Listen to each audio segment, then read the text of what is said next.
Hello everyone, welcome to HFY Beyond Terror. This channel is all about HFY and sci-fi stories, where humanity's underestimated and then proves the shuttle didn't crash so much as arrive violently. It speared into a dune of pale, glittering grit and stopped with a sound like a door slamming on the universe. For a long second, all Jace Rourke could hear was the tick of cooling metal and his own breath rasping inside his helmet. Then his visor went dark. Thin curse escaped him. The heads-up display, the route markers, the comforting map that told him where here was gone. Only the emergency compass on his wrist still blinked. A steady arrow like a stubborn little heart. NME. That was good enough. Jace dragged himself through a jagged tear in the hull.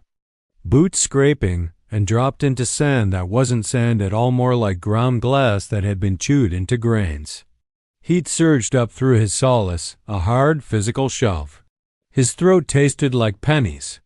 He coughed once, tested ribs, shoulders, fingers, bruised, not broken. He checked his belt out of reflex. One sidearm, one spare magazine, a compact flare launcher, a knife, and a hydration pack that sloshed like hope. He had water. He had direction. He had not much else. The desert around him was an empty bowl of pale light. No trees, no rocks taller than a handspan. Just dunes and a sky the color of bleached bone. A death place, his instructors would have called it. The kind of world that didn't hate you personally. It simply didn't care if you existed. He took 3 measured swallows, not the greedy gulp his body begged for, and started walking toward the compass arrow.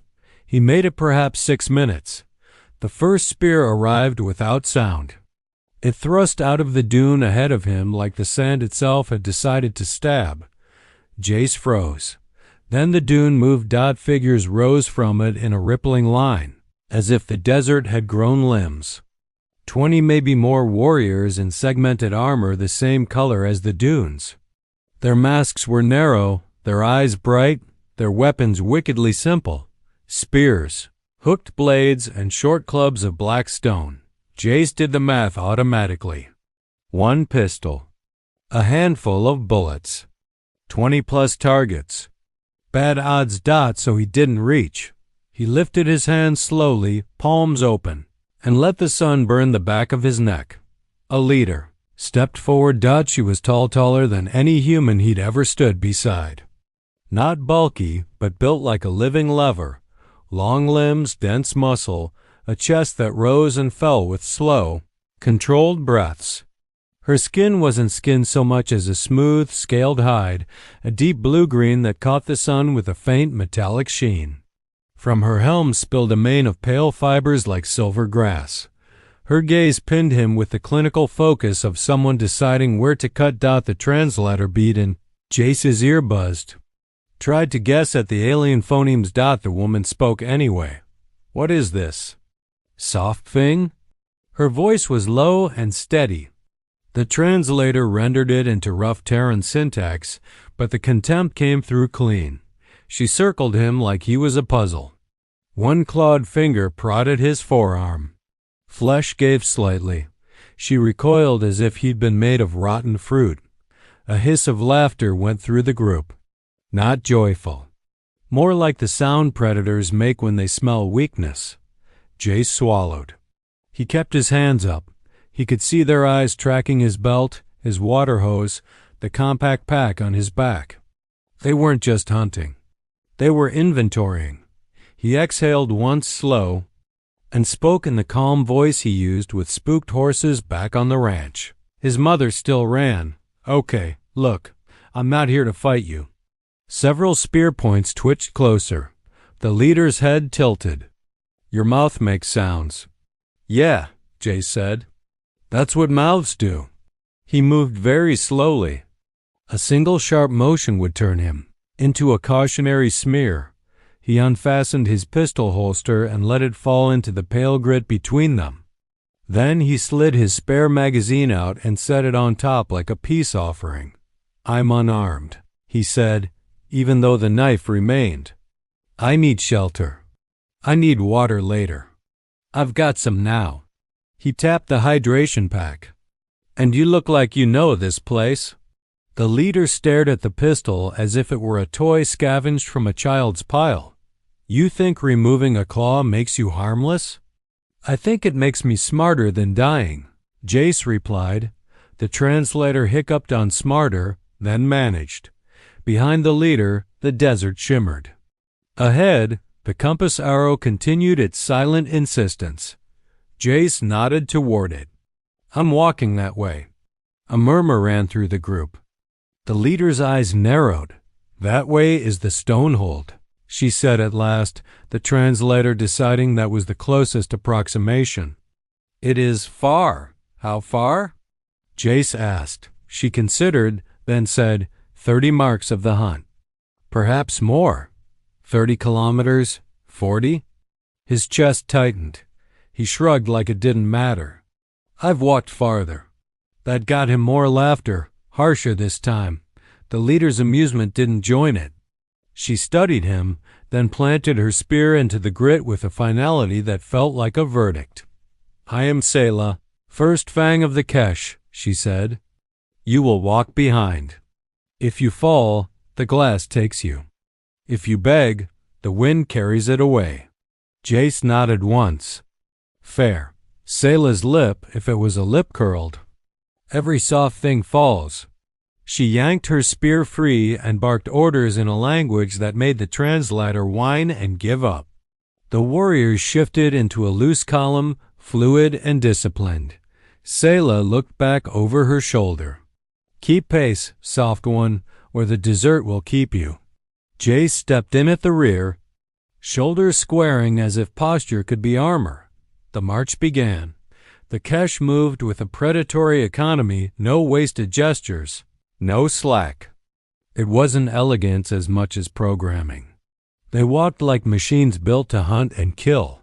Jace walked like a man who'd learned that machines always broke eventually. He dropped into a steady cadence, a survival rhythm, short strides, relaxed shoulders, minimal bounce. The old endurance instructors had called it the long walk, as if naming it could make it easier. Every 10 minutes, 2 small sips of water. Not enough to empty the pack early. Enough to keep his throat from turning into paper. The heat climbed out. It wasn't the familiar oven of a Terran desert. This was sharper, as if the light carried knives. The pale grit reflected it upward, doubling the punishment. Jace felt it on his shins, under his jaw, inside his eyelids. He started sweating. At first it was a sheen. Then it became streams down his temples, under his arms, across his back. His undersuit wicked most of it away, but his forearms glistened in the open. The reaction was immediate. A young Kesh warrior to his left made a choking sound. "He is leaking," she said, voice edged with horror. "The soft one leaks himself." Several others glanced back, their nostrils flaring as if sweat were a stench. Selah slowed just enough to fall alongside him. Her eyes flicked from the wetness on his skin to the hydration tube at his collar. "Your body exudes fluid when stressed," she observed. "You are. Failing?" "It's cooling," Jace said. "Evaporative. Mammals do it." "Mammals," Selah repeated like it tasted wrong. "How much?" "Of yourself can you lose before you stop?" "More than you think." Jace took his 2 sips on schedule. "Less than I'm carrying." Selah watched the swallow move down his throat. The muscles in her jaw shifted, thoughtful. She surged forward again. But Jace saw it, the slight adjustment in her gait, like she'd filed the information away. The pace increased. That's when Jace noticed what the Kesh weren't doing. They weren't sweating. Their armor hugged close. Their bodies were powerful and dense. Their breath remained controlled, but just barely. The tiniest cracks were appearing, a warrior loosening a neck seal.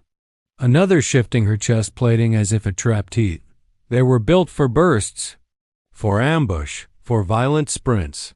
This kind of walking in brutal heat was a test their biology didn't like. A stumble rang out behind. "Selah, Not a fall, just a half step out of the column's perfect rhythm. Selah stopped dead. The entire line stopped. As if one mind controlled them, the stumbling warrior, small for her kind, with lighter green skin, stood rigid, eyes wide. Selah stalked back to her. The desert held its breath. "You slow the pack," Selah said. Voice flat. "I first fang," the younger one managed. "The glass feeds on the slow." Selah's spear angled toward the ground beside her. Not quite pointing, but close enough. The column began moving again, flowing around the young warrior like water around a rock, leaving. Her JACE stopped walking. 20 head snapped toward him. Selah's gaze sharpened. "The soft one speaks?" Jace looked at the young warrior. Her breathing was ragged. Sweatless skin had gone dull. She was overheating. He could see it in the jittery movements, the way her fingers trembled against her armor. He did the math. Again. "Give me her pack," he said. A murmur, confused and hostile. Selah stared. "You want to carry what weakens her?" "She's not weak," Jace snapped, surprising himself with the edge. "She's cooked." He walked to the young warrior and reached for the straps of her heavy load. A large Keshmail laughed. "That pack weighs more than your bones. You will snap." Jace didn't answer.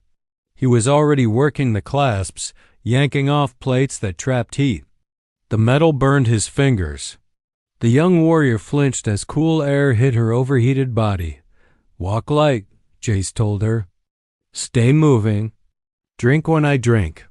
He stripped the pack down, ditched extra stone tools. Redundant rations kept only water bladders and the most critical supplies. It was still heavy, still brutal. He swung it onto his own back, his spine compressed. His legs adjusted.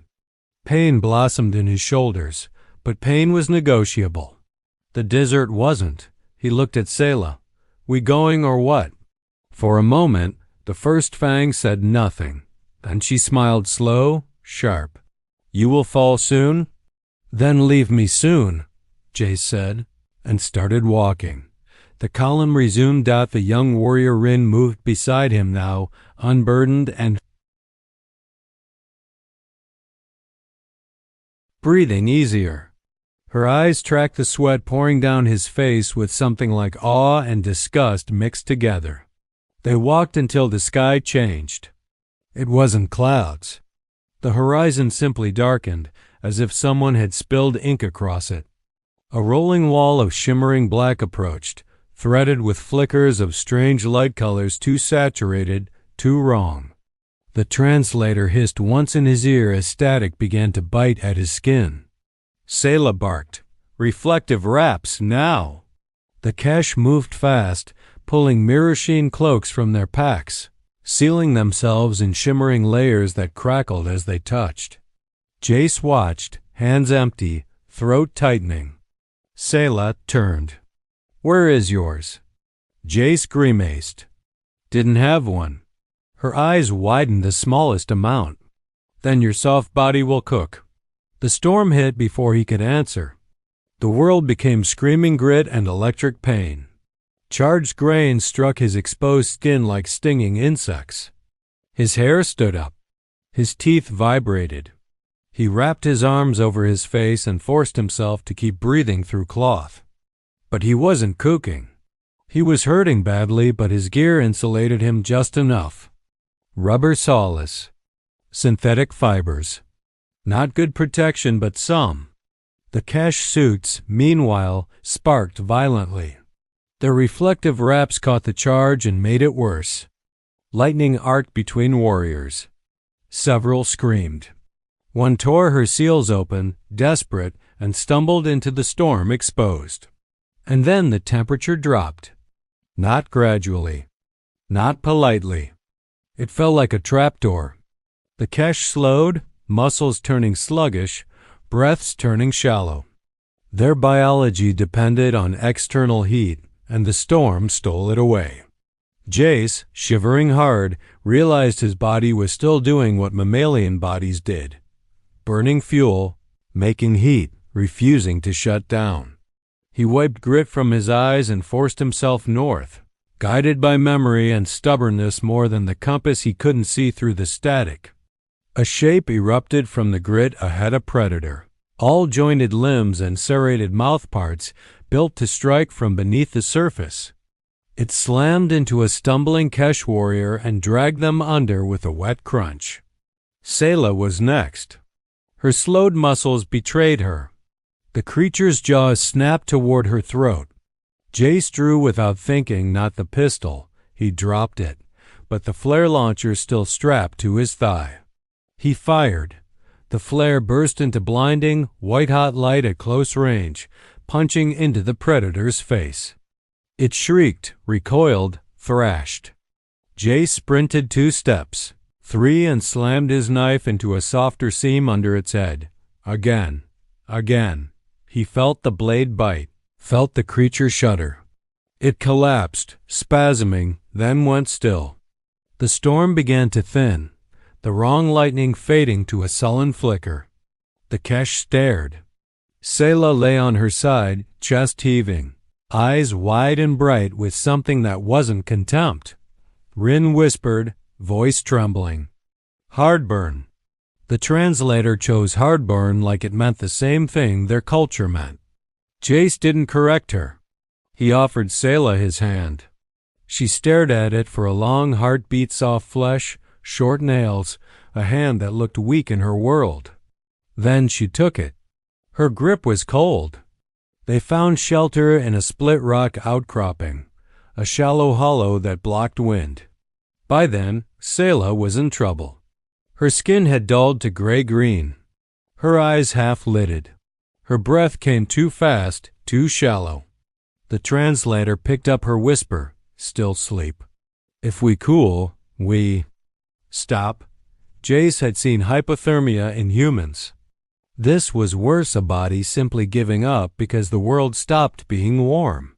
He looked around. No fuel, no fire, no clever tech. Just rock and falling temperature. The only heat source left was him. All right, he muttered. This is going to be a story nobody believes. He stripped off his outer layers, shoved them into a makeshift barrier, and pulled Sayla's armor loose until her scaled skin met the air. Then he pulled her against his bare chest. The shock almost made him gasp. She was ice. His instincts screamed to recoil, to protect his own core temperature. He ignored them and locked his arms around her like a brace. His body responded the way bodies did when forced, shivering, burning calories, pumping heat. Minutes blurred into hours. Slowly, agonizingly, Sayla's breath deepened. Her pulse steadied. The gray-green crept back toward blue-green. When her eyes opened, they were gold and focused. She stared up at him, close enough that he could see tiny textures in her scales like fine-etched metal.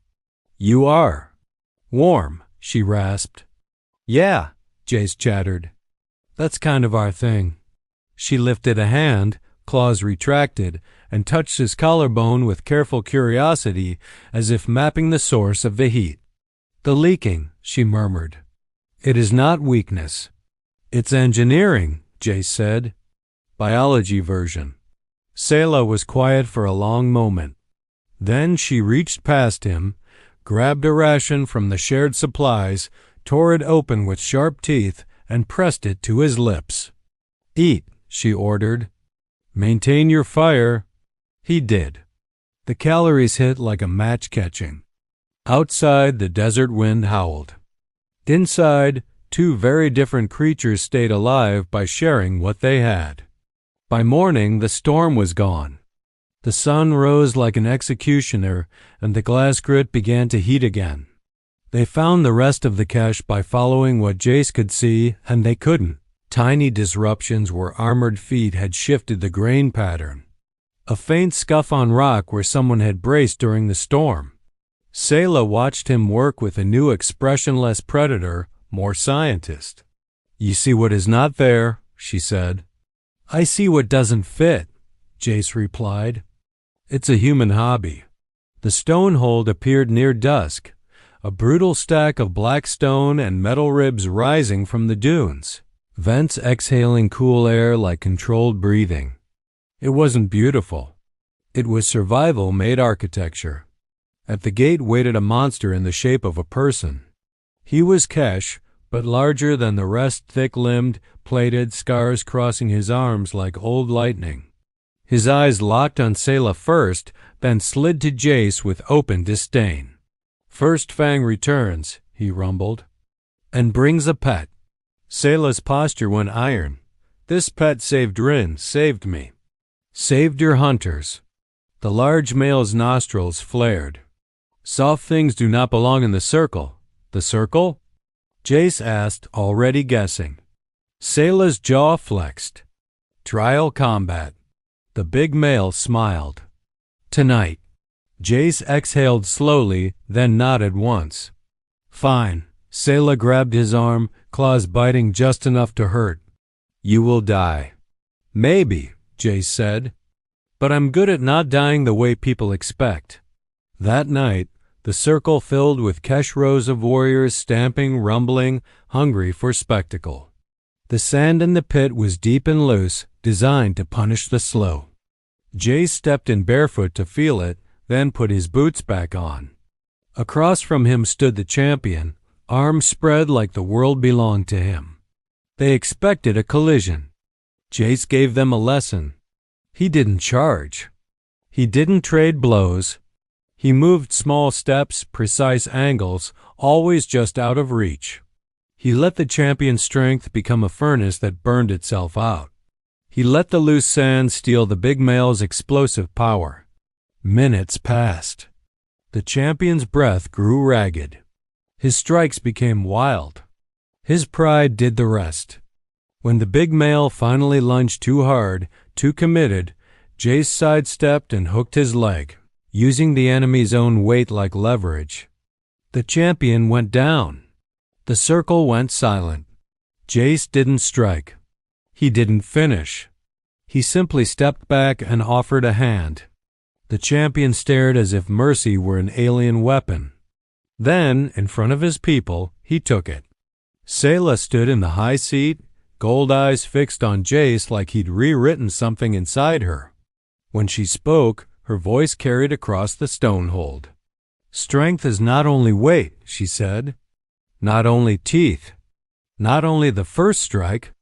Strength is endurance, adaptation, heat that does not fail." Her gaze dropped to him. "Jace Rourke of Terra. The Kesh name you Hardburn." The roar that followed wasn't bloodlust. It was respect. 3 weeks later, when the rescue ship finally cut through the sky like a promise kept, Jace stood on the stonehold's highest rampart and watched it descend. Selah stood beside him. The desert wind tugged at her pale mane. She didn't wear her battle helm. In the low light, she looked less like a hunting machine and more like a person who'd learned something dangerous. "You leave," she said, not as a question. "Yeah," Jace answered. "That's usually how rescues work." Her hand claws retracted, found his wrist, thumb pressing against the pulse there. "In the cold hollow," she said softly, "you gave heat. In the march, you carried weight. In the circle, you refused to kill when you could." She looked up, eyes bright and steady. "You confuse our old laws." "Good," Jace said. "Some laws need confusing." Selah's grip tightened, just slightly. "The nights are cold here." Jace's mouth twitched. "They're cold a lot of places." She stepped closer, close enough that the warmth of her body brushed his. Not the freezing near-death cold of the storm, but a living warmth she'd learned to guard. "Your kind makes its own fire," she said. "And you?" "Share it." Jace met her gaze. He didn't pretend it was simple. It wasn't. Different worlds. Different bodies.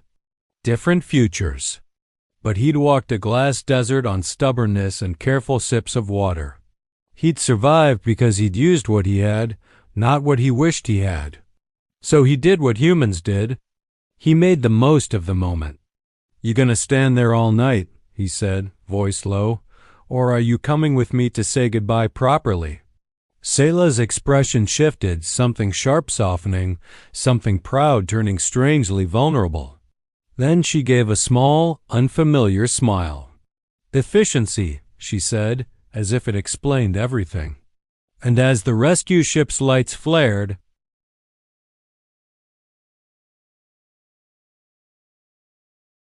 over the stonehold, two hard-burned survivors stood together in the desert wind warmth shared, rules rewritten, and the old idea of soft left behind in the glass.